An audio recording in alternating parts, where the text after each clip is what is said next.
রাসূল পাক সাল্লাল্লাহু আলাইহি সাল্লাম বলছেন, একটা মানুষের সম্পদ হবে, দান দক্ষিণা হবে, তার আমল হবে, কিন্তু আরেকটা মানুষের দান দক্ষিণাও থাকবে কম, তার সম্পদ হবে কম, আমল হবে কম, কিন্তু চরিত্র ভালো হবে, তার মর্যাদা আকাশ সমান বেড়ে যাবে। আল্লাহু আকবার, আল্লাহু আকবার বলি। আজকে আমরা কবরে কি নিয়ে যাব? কবরে আমাদের খোরাকটা কি হবে? কবরের খোরাকটা সম্পর্কে কি প্রশ্ন করা হবে?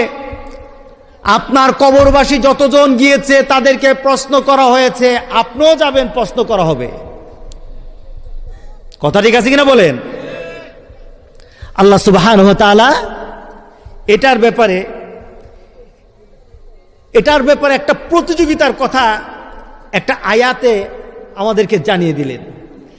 আলহাকুমুত তাকাসুর হাত্তা যুরতুমুল মাকাবির কাল্লা সাউফা তা'লামুনা সুম্মা কাল্লা সাউফা তা'লামুন। আল্লাহু আকবার বলি।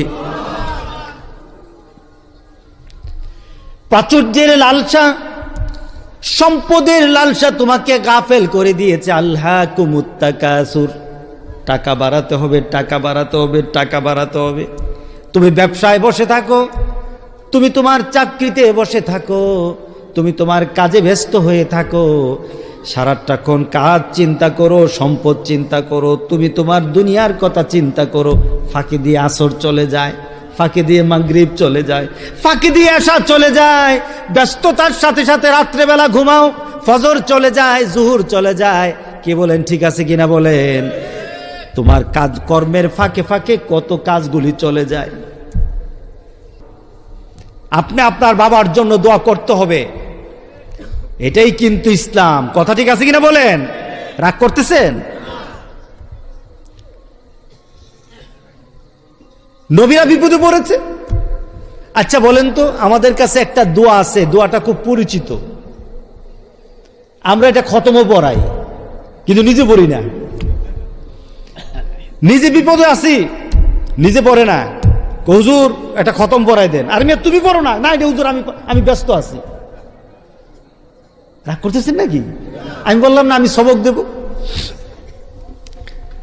খতমটার নাম কি বলেন? আরে বলেন না, খতমটা কি নাম দিছেন? খতমে ইউনুস। আচ্ছা বলেন তো দেখি, হযরত ইউনুস আলাইহিস সালাম কারে দিয়ে খতম পড়াইছিলেন?